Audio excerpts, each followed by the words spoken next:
American goldfinch males lose their bright yellow feathers in the fall when they develop their winter plumage, and they can be pretty much impossible to tell from females during the winter season because all the goldfinches look just kind of a drab olive green then.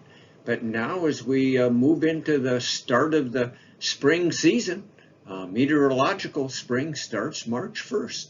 A few of the male goldfinches are now starting to grow in just a few of those gold feathers again.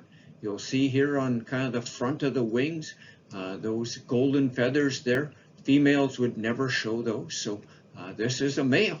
So if you're feeding the goldfinches now this winter, be checking those males for signs of that spring plumage growing in. It will become a little more visible as the days grow longer now, but kind of a fun thing to see as another sign of spring. Some of the best ice fishing happens now in the late season, as long as the ice is still safe to get out on there. And right now we're in the first week of March here in the driftless region. We've still got a good 2 feet of ice on most of our river backwaters and lakes.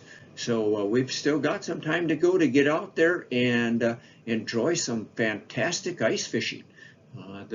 Pretty much doesn't matter what kind of fish you're catching, whether it's these yellow perch, bluegills, crappies, largemouth bass, northern pike. They all go on a kind of a food feeding spree as they kind of, you might say, fuel up for the breeding season, spawning season that's going to be taking place shortly after ice out.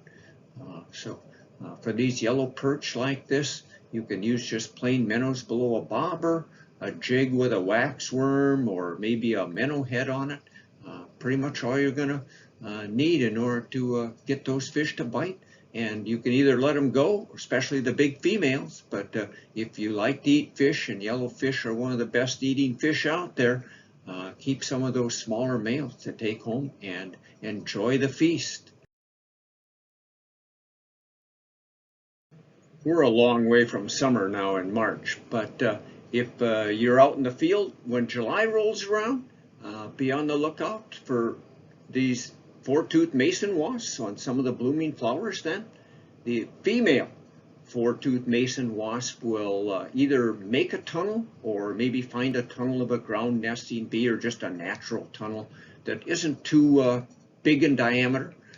She will lay her eggs in the back of, or an egg in the back of that tunnel, and then go find some caterpillars of micro moths. These are some of the smaller moths that we have here in the driftless region. She'll provision that nest chamber with those moths for the larvae to eat when they hatch out. She will seal up that chamber and then repeat the process of laying an egg, adding some more caterpillars, and do that. Each chamber is not that big.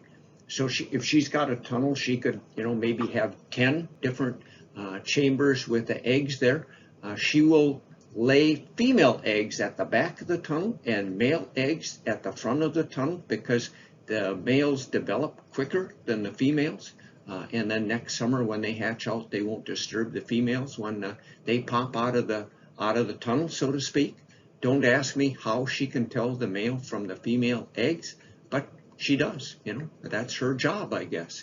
But anyway, they are active during the summer season. So be on the lookout for that four-toothed mason wasp this summer.